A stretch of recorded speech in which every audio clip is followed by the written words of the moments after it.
What's going on, my dudes? Welcome to another episode, and in today's episode we're going to be talking about leader bikes. Yes, these powerful machines that deliver all the way up to 200 horsepower. Some of them, like the RSV4, depending on how many modifications you've made, up to 240, 230 horsepower.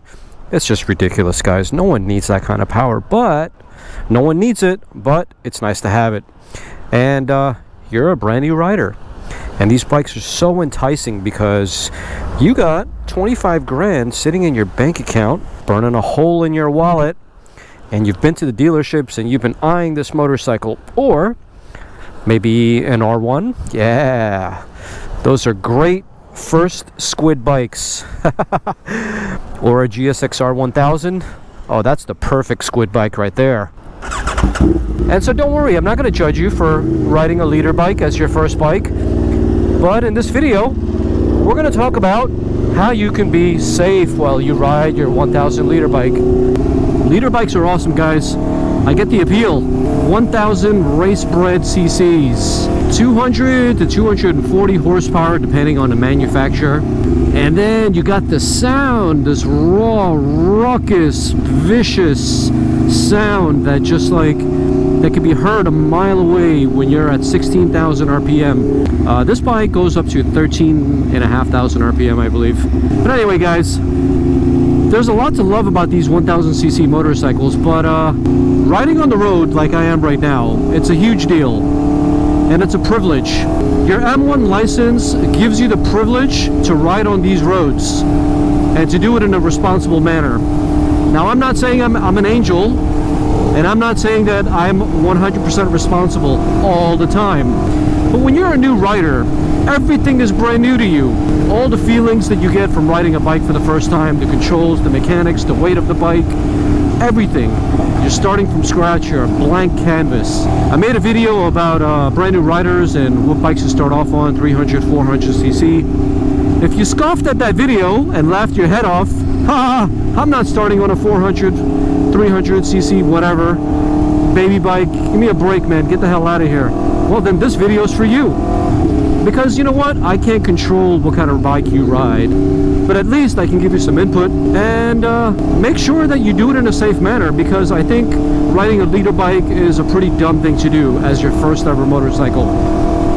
Just to give you some context, this leader bike, 240 horsepower, 1100cc, 0 to 100, and I don't even know if it makes a difference, but less than 5 seconds. 0 to 60, I don't even know if it makes a difference, less than 3 seconds. It does a top speed of 190 miles an hour, 80, whatever miles an hour. I brought the top speed all the way up to 183. That's my top speed on this bike. In fact, that's the fastest I've ever ridden, and that was not on the street. I don't do that kind of shit on the street, and I don't think anybody should. But this was at Auto Club Speedway down the long straight. And considering Auto Club Speedway closed, I wanted to make sure that I got every single ounce out of this motorcycle, because I don't know if I can do that on any other track. Maybe if I go to Willow Springs, they call that the fastest road on the west. Maybe if I pin it from the straight all the way to the start-finish line, there's a chance I can reach the 183 top speed or whatever I had before.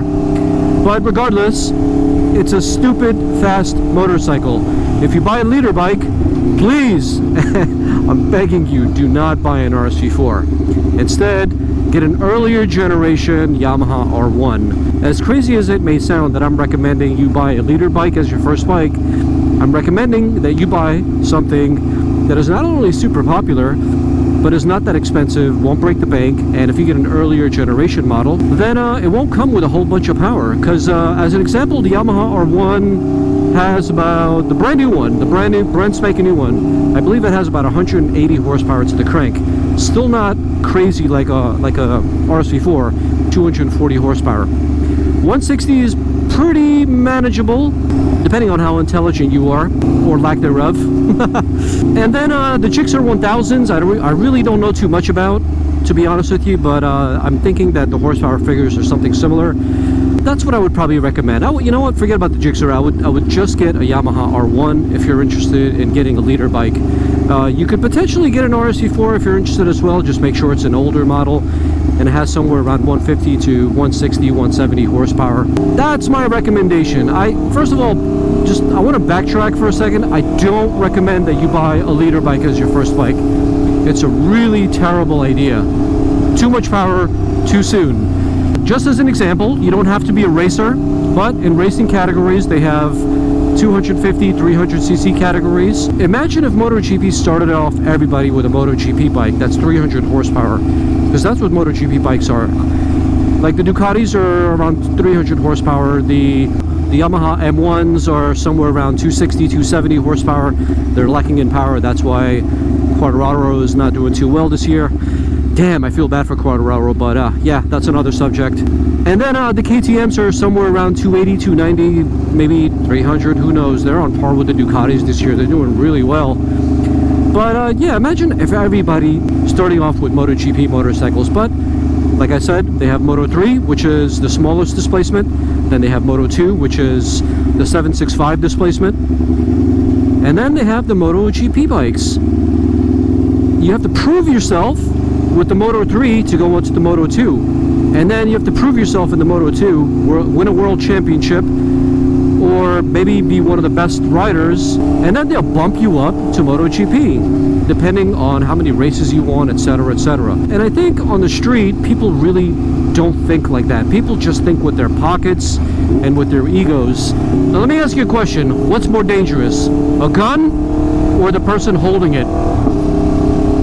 I'll give you a second to think about it. All right, I'm going to tell you who's more dangerous. It's the owner, because without the owner, the gun wouldn't be able to be fired. And it's the same exact principle with the motorcycle. Motorcycles are dangerous because of people, because of a lack of education, or because of a lack of responsibility. When I first started learning how to ride a motorcycle, I did the right thing, you know, like everybody else says, get a 300-400cc motorcycle. And at that time, I didn't have any mentors or anyone to look up to. I just had YouTube, and I watched a couple of YouTube videos, and I saw this cool-looking bike. I was like, oh shit, that thing is cool. I want to buy it. I didn't even have my license at the time, but I bought it. And it was, I forgot what year it was, 2017, I think. It was a 2017 KTM RC390. At that time, they were relatively cheap. Before I made them really popular on the internet, so I started making loads of videos on them, and all of a sudden the prices went up. Well, I don't know if I was responsible for that or not, but anyway, that bike was awesome. It was my first ever bike, and I bought it, and I learned how to ride a motorcycle with that, and I went to the track and had a great time with it. Let me show you something cool about this RSV4. Yeah, baby, no hands. So yeah, I bought that motorcycle, I learned how to ride in it, and after getting my M1 license, I forgot exactly how long afterwards, but I went to the track, and I had my first track day experience at Auto Club Speedway. And then after that, I was hooked.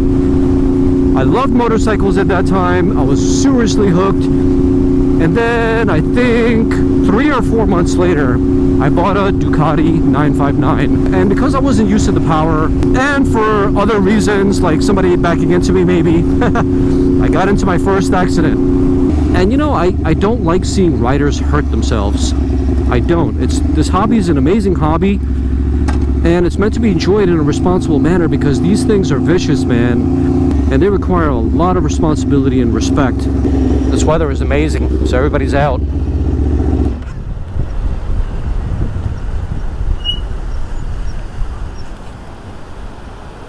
Anyway, guys, I'm not discouraging you from buying anything you want. This is America. Or actually, what am I saying? People from all around the world are watching this video. But here in America, you can get your M1 license, go to a dealership, and buy one of these crazy things. I don't know, sometimes I even look at my own bike and I'm like, what am I doing with this bike? It's got so much power. I can hardly use any of it on the street, but you know what? I take it to the track and I unleash it. And I think I've used pretty much all of it on the track. Pinned, wide open throttled. It's a rush, man. If you're gonna buy a leader bike, make plans to at least take it to the track, because leader bikes on the street, it's just impossible to use. And before you know it, man, you're doing 100 miles an hour in like a blink of an eye. So definitely get some track time with your bike if you buy it. And just learning how to ride a bike on the track is way more safer than actually pushing the limits on the street. You got the rest of your life to actually ride these bikes and enjoy them. And you know what? I completely forgot to mention this. The major disadvantage of starting out riding a leader bike is that you're already at the top now. It's like most people, they start out with a 300-400 Class CC bike or even a 600. And you know what? They have something else to look forward to. They have leader bikes to look forward to, stuff like this. Like the Yamaha R1s, but you're already at the top. Where do you go from here? And so that's the negative and the drawback about starting with motorcycles like this, is that you've already reached the pinnacle. Now that I started off with the RSV4, where do I go from here? This thing has got 240 horsepower. Even if I get a brand new $40,000 Ducati V4R, it's going to go all the way up to the moon, 17,000 RPM, who knows what it is. But it's only got a paltry 220 horsepower. It's going to feel slower than my RSV4, which is half the price. Anyway, guys, whatever you buy, whatever you decide, be safe doing it. I support you no matter what. And thanks for listening to me. See you in the next episode. Peace.